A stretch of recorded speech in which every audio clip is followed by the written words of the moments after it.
my beloved students, welcome to one more Incompletos English Tips. As dicas de inglês do professor Beto Camargo. Meus queridos, se você quer um dia vir estudar comigo, aprender a falar inglês, eu faço você falar inglês, eu só abro turmas novas no início de semestre. Então, lá por janeiro, julho, né, mais ou menos quando antecede o início do semestre letivo, vá lá no meu site, curso.betocamargo.com e veja como é que faz para você vir estudar comigo, né? Comentem sobre o que vocês estão vendo aqui, deem sugestões, deem dicas, porque eu sempre trago coisas aqui que os meus seguidores me perguntam no commentary board. Meus queridos, hoje é o dia do should. O verbo modal should. Então, esse primeiro post sobre o should, serão 3. Esse primeiro post sobre o should, vocês têm que entender o que é o should.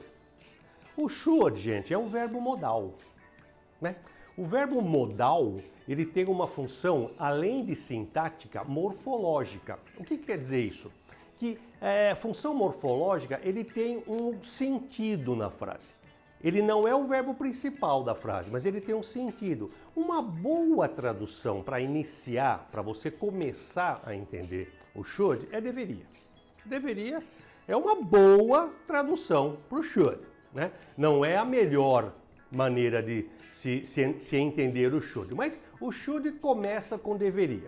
O que caracteriza verbo modal, né? O verbo modal nunca é o teu verbo principal da frase. Então o should vai vir acompanhado de um verbo que você precisa naquela tua frase. Deveria alguma coisa. O verbo que vem na frente, ele está no infinitivo. Só que por causa do should, por causa dos verbos modais, essa é outra característica dos verbos modais. Todos eles, viu? Todos os verbos modais. Não é só o should, não. Todos os verbos modais seguem essa mesma característica. O verbo da frente está no infinitivo, mas ele vem sem aquele to. Sabe aquele to da tabelinha de verbo? To be, to go, to dance, que caracteriza o infinitivo do verbo. Sabe qual que é, né? Então, o should não traz esse to. Então, ficaria assim, ó. You should go. Ó. You should go. Observe que não tem o to aqui. E está no infinitivo, ó. Você deveria ir. O verbo está no infinitivo, mas ele não tem o to, que é a partícula que indica que o verbo estaria no infinitivo. You should go. Você deveria ir. Então, você deveria o quê? Ir.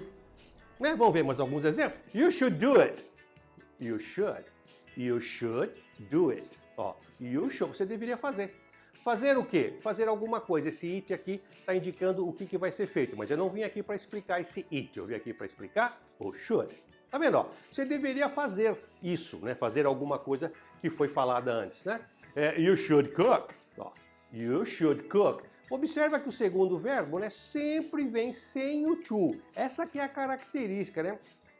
Alguns alunos colocam o to ali, né, porque deveria cozinhar, estaria no infinitivo. Os verbos modais não aceitam. You should cook. Oh, você devia cozinhar pra gente aí. You should cook. Ok?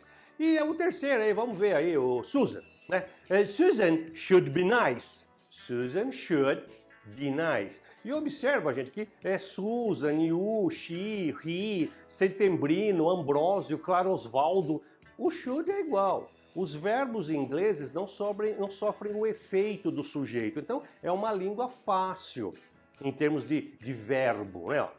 Susan should be nice. Tá vendo? Até o verbo to be entra aqui. Enfim, essa é a primeira coisa que eu tenho que entender do should. A colocação dele na frase, como que se fala, should, certo? Uma boa tradução para você iniciar a entendê-lo é deveria, né? You should be, you should go, you should cook, you should do it, e por aí vai. Você pode colocar qualquer verbo, é sempre assim, ó, é sempre o sujeito, o verbo modal, que dá a ideia do dever, deveria, e o teu verbo principal. Essa ordem que vocês têm que treinar, certo?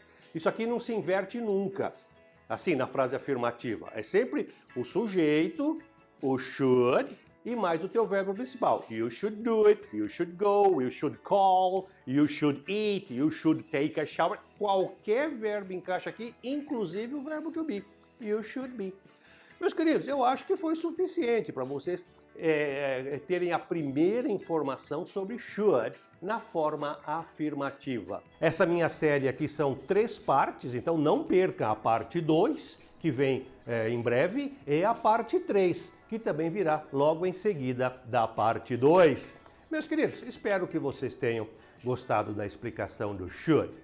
É uma palavra importante, verbos modais têm que ser estudado com bastante carinho.